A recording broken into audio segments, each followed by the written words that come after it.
CIDG, nasaan ba? Hindi ko makita. Ito yata eh. Ang liliit kasi. O yan.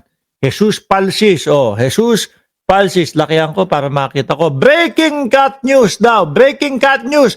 Congressman Kiko Barsaga, no, kinasuhan ng CIDG ng patay, inciting to sedition.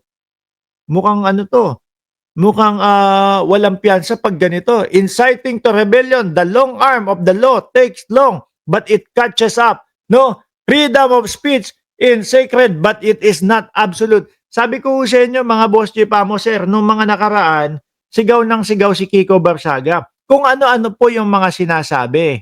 Andiyan si Papa Trix. Daya kay Papa Trix ang daming dalang bala. Di ba, mga kababayan? Si Kiko Barsaga, ang daming sinasabi kung ano-ano nang walang katotohanan ho, mga bossing. Sabi nung iba dito, bakit ganon? Hinahayaan lang. No, si Kiko Barsaga na manira ng wala namang katotohanan yung mga kanyang mga sinasabi, etc., etc. Sabi ko, siyempre pinag-aaralan pa yung mga yan. Di kalaunan, baka after 2 months, 3 months, magulat tayo na may nakasampa o may isasampang kaso na yan. Ito na nga po yung nangyari, mga bossing. Sabi ni Rivers, may takas pa yan, Sir Mark, kung aamin siyang may toyo siya. Ay, oo nga, ano? Totoo. Totoo yung sinasabi ni Rivers, ha? You cannot, parang una, matatanggal siya bilang Congress kapag may topak siya. Di ba?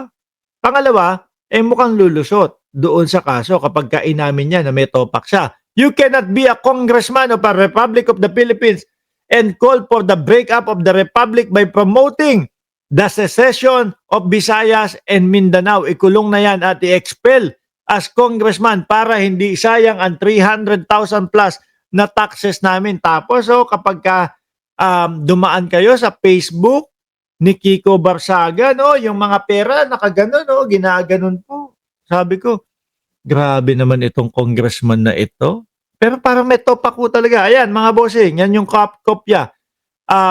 For the responded copy of complaint, here too, attached for you to submit counter affidavit. Nako, alam nyo ho ang sasabihin ng mga DDS dito, mga bossing.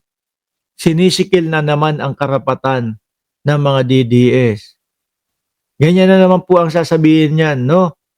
Nako, ang Marcos administration, binubusalan ang bibig ng mga nagsasalita kontra o laban sa kanila. Ganyan na naman po, mga kababayan, ang sasabihin ng mga yan. Pero, kitang-kita naman po natin, di ba? Yung mga pinagsasasabi ni Kiko Barsaga, halos lahat po walang patunay. Halos lahat po walang kwenta.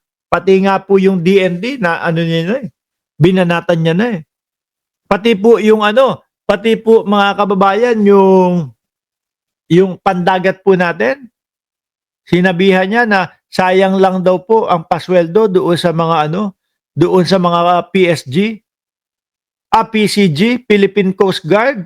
Pero niyo yun, first defense natin, mga bossing. Sasabihin na sayang lang daw po ang binabayad sa PCG, sayang lang ang pasweldo sa PCG. Kung sa Estados Unidos o sa ibang bansa ho, mga kababayan, sinasaluduhan pa yan.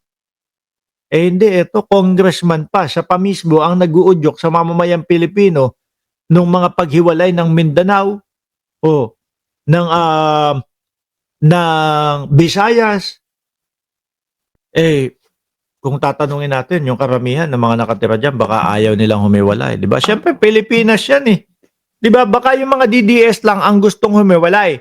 So, kung ang mga DDS lang ang gustong humiwalay, ba't hindi na lang kayo mag-North Korea? No? Gusto nyo magdo-donate pa kami ng pamasahe ninyo. At least kay King Jong-un, baka magkasundo pa ang ugali ng mga DDS. Anyway, mga boss Chipamo, sir, kailangan ko nang umalis at madami pa tayong gagawin. No, maraming salamat. Abangan nyo po si Banat Boy doon po sa Birahan PH. Muli po, maraming salamat and God bless po sa ating